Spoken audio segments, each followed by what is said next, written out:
You've heard of Anna Delphine. You heard of Elizabeth Holmes. You probably also know Belle Gibson. Women who used their power to scam people out of their money, their energy, their time.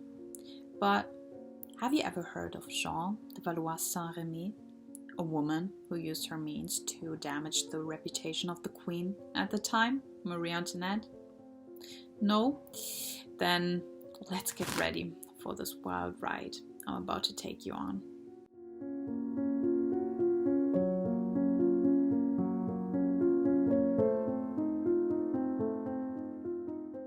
Jeanne was born in 1756 into a poor branch of the royal Valois line, meaning she could claim distant descent from French kings.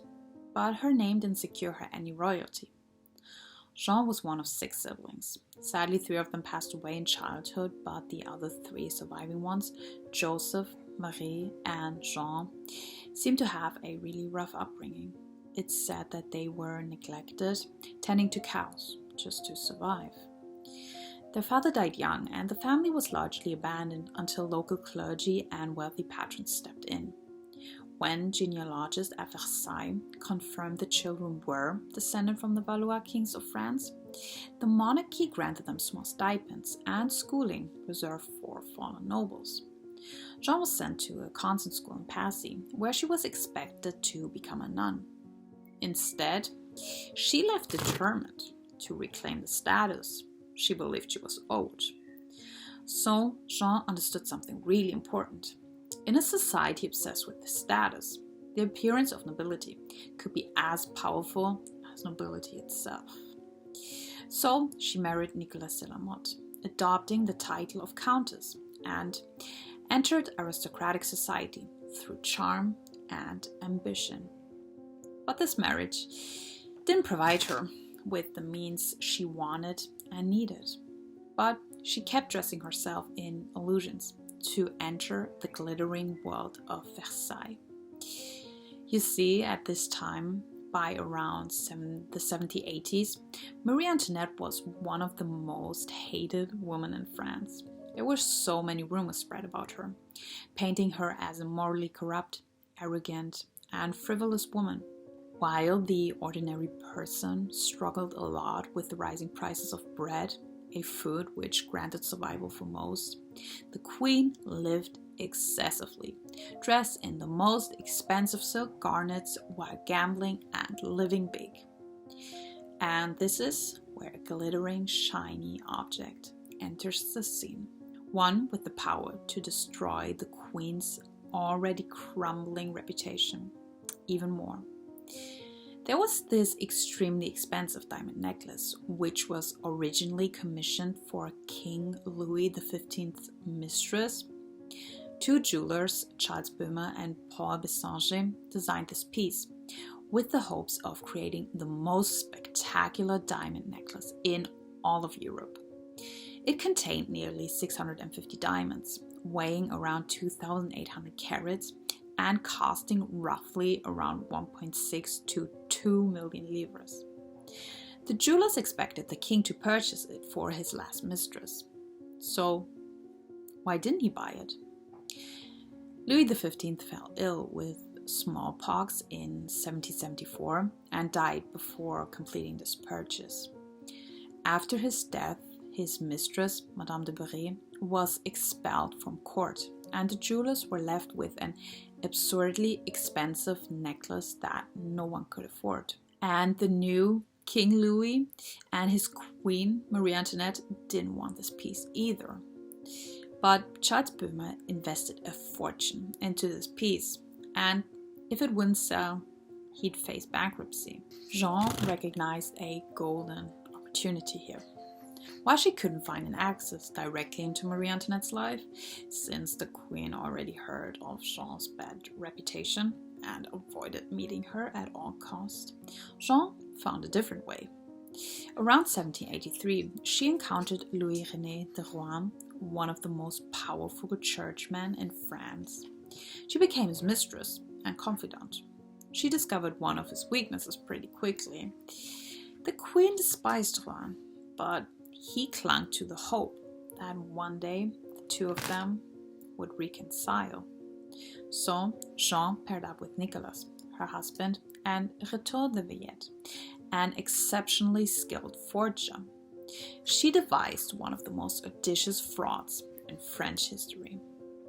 With this talent, Valois began composing counterfeit letters, supposedly written by Marie Antoinette herself. The letters, addressed to Jeanne, suggested that the queen secretly desired the necklace, but could not openly request it, while most people couldn't even afford their daily loaf of bread. So, according to this forged correspondence, the queen hoped that the cardinal might discreetly purchase the necklace on her behalf as a private act of loyalty. And since Juan wished to return to the queen's good graces, he saw the letters as credible, despite never having seen Jeanne and Marie Antoinette acknowledge each other publicly. To deepen this illusion, Jeanne arranged a secret meeting. Juan met up with the queen, secretly, in the dark gardens of Versailles. Only a dim candlelight lit up the face of the woman he was meeting, so he mistook her as the queen. But instead it was Nicole de Oliva, who spoke briefly, offering forgiveness and encouraging the hopeful man before vanishing back into the night. And this man, who so desperately wanted to regain royal favor, happily agreed to purchase the necklace. The jewelers delivered it, believing it would soon adorn the Queen of France. But instead of landing on the queen's neck, it soon found its way into the hands of Jeanne. Almost immediately, Nicolas began to dismantle it, selling the diamonds individually in Paris and London. Weeks passed without the money arriving, and Böhmer began to get uneasy. So, growing desperate, he approached the queen directly, but he was met with her confusion. Firstly, she believed that there was some misunderstanding, but she quickly realized someone purchased this necklace without her knowledge. So the court entered crisis mode. A necklace worth 2 million livres had vanished, the queen's name was used, and one of the highest ranking church officials in France claimed he acted for her. So Juan was summoned, who still believed he acted correctly. As he stood in front of the queen with the proof of the letters supposedly written by the queen, it quickly became apparent that the writing style was suspicious, signatures were incorrect, and the queen recognized them as forgeries.